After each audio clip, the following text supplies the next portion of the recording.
Hey, yo, it's good, everyone. Twisted here with the Open Sorcery, and today I want to go ahead and talk about the Australian Aboriginal concept, philosophy, and practice of Dadirri, and that is spelled Dadirri. And when it comes to that, right, what does it actually mean? What does it go ahead and encapsulate? Well, I have some excerpts here from a couple of individuals. One in particular being that of an actual Aboriginal tribesperson themselves who can go ahead and explain it.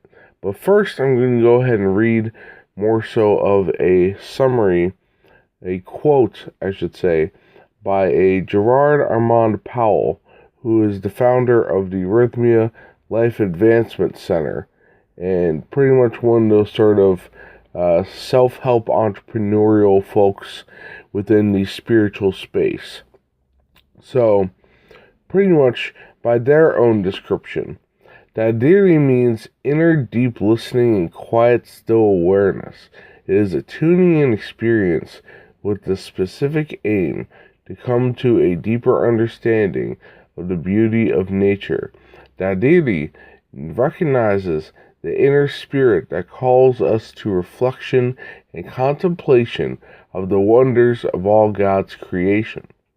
So once again, that was Gerard Armand Powell going ahead and providing a quotation that summarizes the concept of Dadirri. Now, think about that for a moment. Going ahead and sitting in quietness, being able to listen within yourself, and going ahead and paying attention to your inner self and seeing what actually gets communicated, what you feel, what you think, we're able to detect and recognize.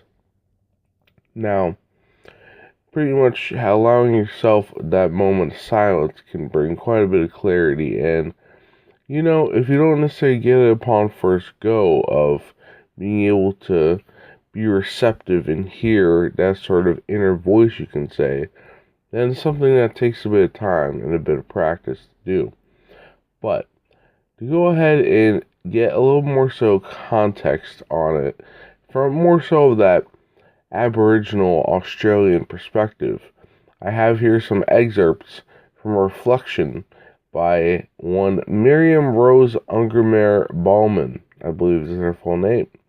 And I will provide a link in the description of the YouTube posting of this for a PDF that goes ahead and has, pretty much their, at least by my understanding, their entire reflection provided on the Dadirri.org website, which talks about Dadirri not just as a concept, but as a lifestyle, a living meditation for those who are of particular Australian Aboriginal descent and culture, to which the names of I have not particularly maintained nor recalled, and I'm not going to lie, I would not even try to pronounce it if I had it in front of me at present. But I digress. So, in terms of Miriam Rose Ungermer Bowman, I should say, and their description of Dadirri, I'll go ahead and start with these excerpts. In our Aboriginal way, we learnt to listen from our earliest days. We could not live good and useful lives unless we listened. This was the normal way for us to learn, not by asking questions. We learnt by watching and listening, waiting and then acting. Our people have passed on this way of listening for over 40,000 years. There is no need to reflect too much and to do a lot of thinking. It is just being aware. My people are not threatened by silence. They are completely at home in it. They have lived for thousands of years with nature's quietness. My people today recognize and experience in this quietness the great life-giving spirit, the Father of us all.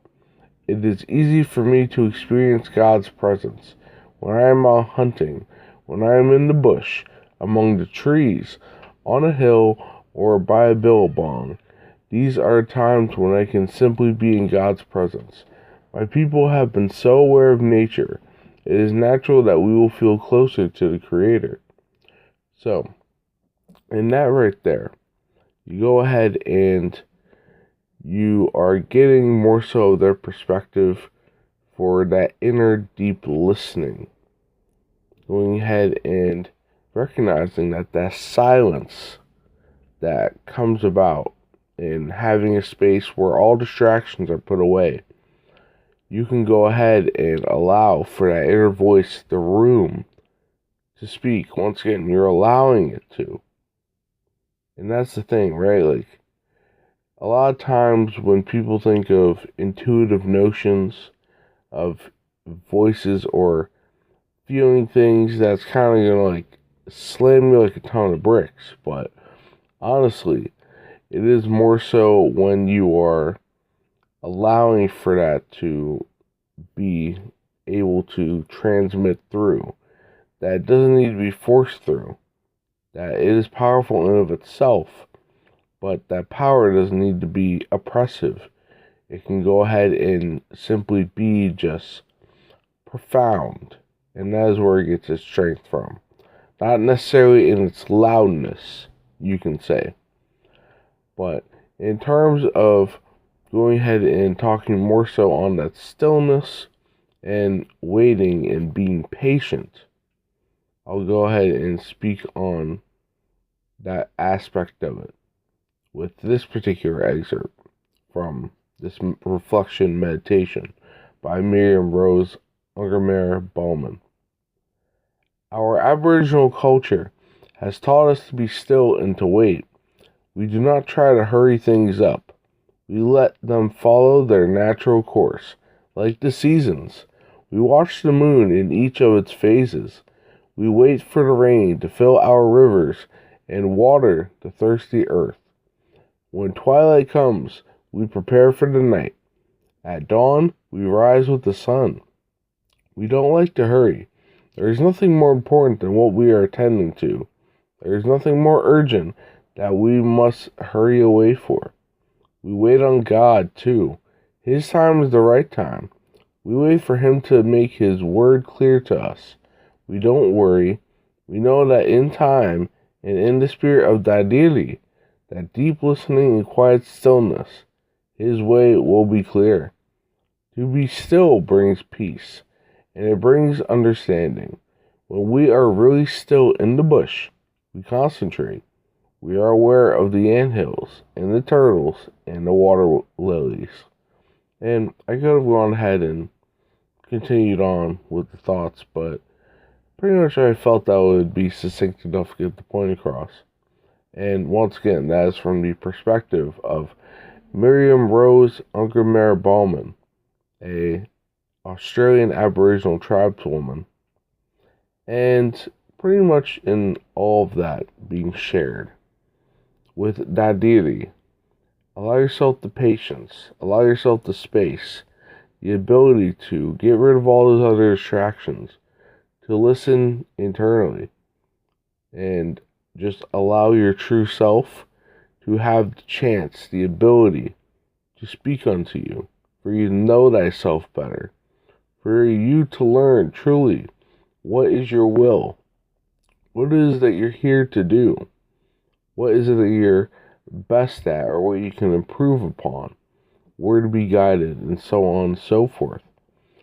And honestly, I don't need to go ahead and continually harp on this concept. It's rather self-explanatory and more so something that should be experienced. However, in terms of talking about silence, solitude, and stillness, that's something that, aside from being named specifically as Dadirri, I've gone ahead and more so talked about previously.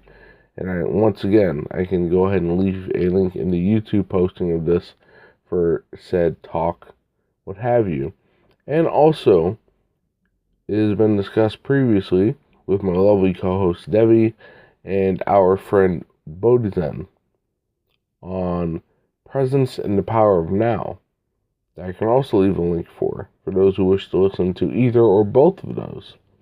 And speaking of The Power of Now, which in terms of the popular book was written by the author Eckhart Tolle, there is another book that he wrote that is pretty much, considerably smaller and more so written in the style of a sutra that goes along with the theme.